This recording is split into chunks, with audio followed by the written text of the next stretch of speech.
మరో బ్రేకింగ్ తిరుపతి జిల్లా చంద్రగిరిలో మంచు మనోజ్ అస్వస్థతకు గురయ్యారు. పిఎస్లో ఫిర్యాదు చేసి బయటకు వచ్చి మీడియాతో మాట్లాడుతుండగా కడుపు నొప్పి రావడంతో మధ్యలోనే వెళ్లిపోయారు. మనోజ్ను చూసిన భార్య మౌనిక ఆందోళనకు గురైంది.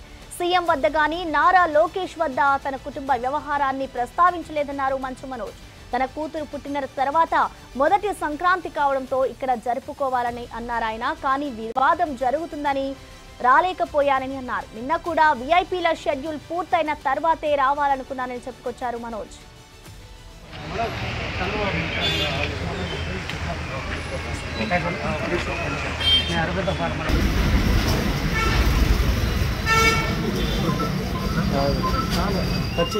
కాలేజీలో జరుగుతున్న అక్రమాలపై ప్రశ్నించానని, అందుకే తనపై కోపంతో ఉన్నారని మంచు మనోజ్ చెప్పుకొచ్చారు.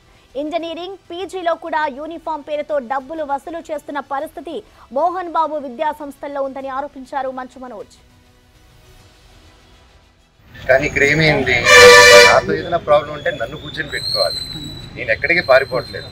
ఫస్ట్ రోజు హైదరాబాద్ గొడవ నుంచి ఈ రోజు వరకు నేను వస్తున్నాను, కానీ నేను పారిపోవట్లేదు.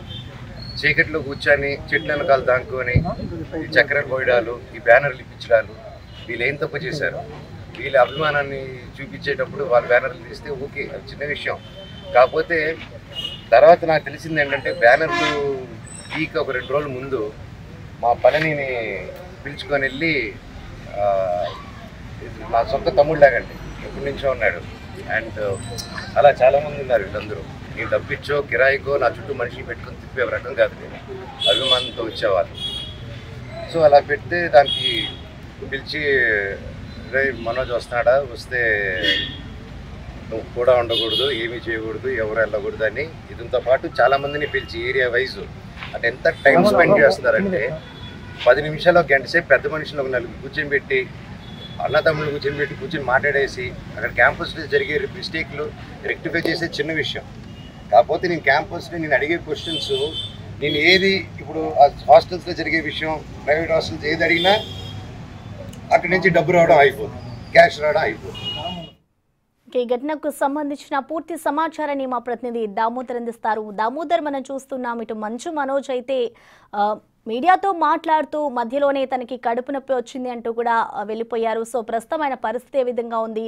అప్డేట్స్ ఏంటి దామోదర్? ప్రసన్న, ఏదైతే నిన్న జరిగిన గొడవల ఇష్యూ నేపథ్యంలో మంచు మనోజ్ తన భార్య మౌనిక రెడ్డితో కలిసి చంద్రగిరి పోలీస్ స్టేషన్ కు చేరుకున్నారు. ఈ సందర్భంగా సుమారు ఒక అరగంట పాటు పోలీస్ స్టేషన్ లో ఉండి సిఐ డిఎస్పీలతో సంప్రదింపులు జరిపారు. ఆ తర్వాత ఒక కంప్లైంట్ ఇచ్చొచ్చారు. నిన్న జరిగిన ఘటనలో తన అనుచరుల మీద తన మీద దాడి జరిగిందంటూ కూడా ఆయన ఆ కంప్లైంట్ లో ఇచ్చినట్లు సమాచారం. అయితే ఆ తర్వాత బయటకు వచ్చిన తర్వాత మీడియాతో మాట్లాడుతూ, ముఖ్యంగా ఏదైతే తాను విద్యార్థుల కోసం పోరాటం చేస్తుంటే దాన్ని అడ్డుకోవడానికి ప్రయత్నించాడంటూ, అందువల్లనే తన మీద ఇలాంటి వివాదం చెలరేగిందంటూ ఆయన మాట్లాడుకుంటూ వచ్చారు. ఈ సందర్భంగా ఒక్కసారిగా కడుపు నొప్పి అంటూ కుప్పకూలిపోయారు. తర్వాత ఒక 15 నిమిషాల పాటు అక్కడ విశ్రాంతి తీసుకున్న తర్వాత ఆయన అక్కడ నుంచి బయలుదేరి వెళ్లారు. మొత్తం మీద ఈ ఘటన గురించి ఏదైతే డిఎస్పీని ఈ విషయం గురించి అడగ్గా, ఇద్దరు ఇచ్చిన కంప్లైంట్స్ లో ఆధారాలు ఎలాంటివి లేవు, ఏ విధంగా మేము కేసుతో పెట్టాలి, మొత్తం ఏదైతే మంచు మనోజ్ వచ్చినప్పటి నుంచి తిరిగి వెళ్లేంత వరకు మొత్తం పోలీసు బలగాలు అతని వెంటే ఉన్నాయి, అతని మీద దాడి జరిగింది లేదు, అదేవిధంగా అతని అనుచరులైన స్నేహితుల మీద కూడా దాడి జరగలేదు, దాడి జరిగిందని ఆయన ఫిర్యాదు చేస్తారు. మరోవైపు ఉల్లంఘనలు ఏదైతే నిన్న ఒక ఎంబీఏ విభాగం నుంచి ఒక కంప్లైంట్ వచ్చింది, దాని ప్రకారము మంచు మనోజ్ నిబంధనలు ఉల్లంఘించాడంటూ వారు అంటున్నారు. కానీ అతను నిబంధనలు ఎక్కడ ఉల్లంఘించలేదు, నేరుగా సమాధి వద్దకు వెళ్లి ప్రార్థనలు నిర్వహించి తిరిగి వెళ్ళాడు. ఇద్దరు ఇచ్చిన ఆధారాలకు ఏదైతే కంప్లైంట్ ఎలాంటి ఆధారాలు లేనందువల్ల ఈ కేసులు పూర్తి స్థాయిలో తాము నమోదు చేయలేమంటూ కూడా డిఎస్పీ చెప్పుకొచ్చారు. మొత్తం మీద అయితే మంచు మనోజ్ అస్వస్థత నుంచి కొంచెం తేరుకున్న తర్వాత తిరిగి ఆయన హోటల్ కు వెళ్ళిపోయారు. Prasanna. Okay, thank you Damodar.